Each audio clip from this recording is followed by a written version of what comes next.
अपनी व्यक्तिगत राय है, अपनी पार्टी की राय है, अपने तरफ रखिए, अपने राज्य में रखिए। 2024 लोकसभा चुनाव में अभी काफी वक्त है और उससे पहले लग रहा है जैसे मोदी के खिलाफ इकट्ठे हो रहे दलों के बीच में जूतम पैजार शुरू होने वाली है। लगता है जैसे ये नया नवेला एनडीए संगठन अब ज्यादा दिन तक जिंदा नहीं रहने वाला है, क्योंकि इसमें शामिल दलों के बीच में मनमुटाव ही इतने हैं कि एक खत्म हो उससे पहले तो दूसरा विवाद उत्पन्न हो जाता है। अब इतने लोग हैं और लगभग सब वाचाल हैं, शायद खुद को देश का सबसे बढ़िया वक्ता समझते हो, फिर चाहे वो राहुल गांधी हो, ममता बनर्जी हो, मल्लिकार्जुन खड़गे हो, उदयनिधि हो या फिर संजय राउत हो। हर कोई अपने अपने स्तर पर अपने स्तर की राजनीति करने में परिपक्व है, अपनी राय रखने में भी परिपक्व है।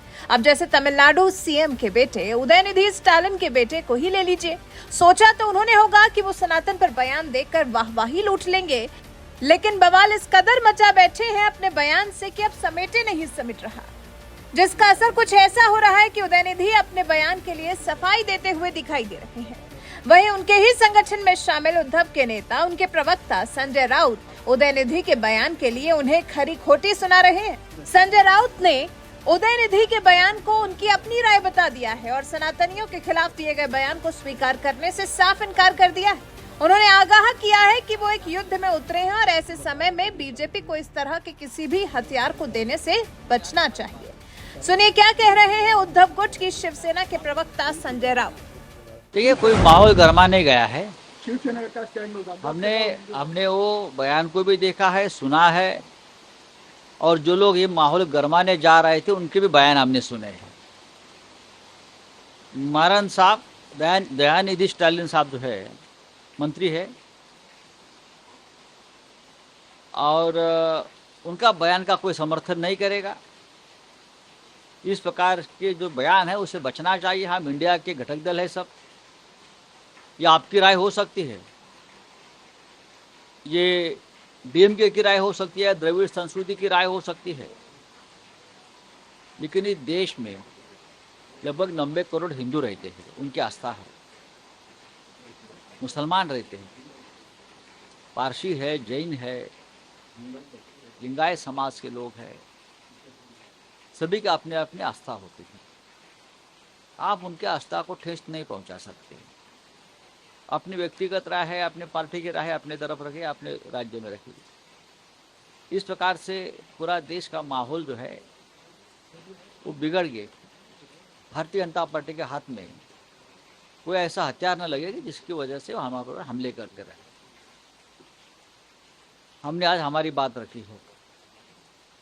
एम.के. स्टालिन साहब बहुत रिस्पेक्टेबल नेता है, देश उसको मानता है। वो भी हमारे साथ एक युद्ध में उतरे हैं। ऐसे समय में स्टालिन साहब की जो सिपाही सलाहकार है वो थोड़े बचकर बयान करे तो इंडिया जो है उसमें रुकावट नहीं आएगी। सुना आपने किस तरह से उदयनिधि के बयान के एकदम खिलाफ में उतर गए हैं संजय राउत। उनके दिए लंबे भाषण के एक भी शब्द से सहमत नजर नहीं आ रहे हैं संजय राउत। वहीं उदयनिधि स्टालिन भी जैसे अपने बयान पर सफाई देते दिखाई दे रहे हैं। शनिवार को दिए गए अपने भाषण के बाद गुरुवार को सफाई दे रहे हैं और कह रहे हैं कि मेरे बयान का गलत मतलब निकाला गया। उन्होंने कहा कि वो किसी भी धर्म के दुश्मन नहीं है, उनके बयान का गलत मतलब निकाला गया है। इसके लिए बाकायदा उदयनिधि स्टालिन ट्वीट किया है। लिखा है, मैं जानता हूं कि ये बयान बीजेपी नेताओं के जीवित रहने का तरीका है। वो नहीं जानते कि जिंदा कैसे रहना है, इसलिए मैंने ऐसा न करने का फैसला लिया है। उदयनिधि ने कहा, आश्चर्य की बात है कि केंद्र सरकार के मंत्री थिरू स्टालिन जैसे हैं। अमित शाह और बीजेपी शासित राज्यों के मुख्यमंत्री फर्जी खबरों के आधार पर मेरे खिलाफ कार्रवाई की मांग कर रहे हैं। पूरी निष्पक्षता से सम्मानजनक पदों पर रहते हुए बदनामी फैलाने के लिए मुझे ही उनके खिलाफ आपत्तिजनक मामले और अन्य अदालती केस दायर करने चाहिए।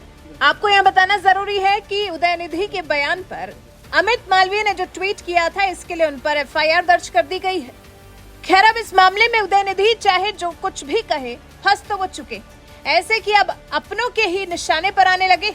उदयनिधि को असल में अब बीजेपी से पहले खुद को ही समझाना चाहिए, अपने नेताओं को ही समझाना चाहिए कि आखिर उन्होंने सनातन के खिलाफ बयान किस कॉन्टेक्स्ट में दिया था। वो जो स्क्रिप्ट में से पढ़ कर उदयनिधि स्टालिन ने बयान दिया था, आखिर वो किसके कहने पर किया गया था? वैसे संजय राउत ने उदयनिधि स्टालिन के बयान पर सपोर्ट करने से जिस तरह से साफ इनकार कर दिया है और जिस तरह से खुद को सनातनी बताते हुए उदयनिधि को पाठ पढ़ाया है, इस बारे में आपका क्या कुछ कहना है? अपनी राय हमें कमेंट कर जरूर बताएं।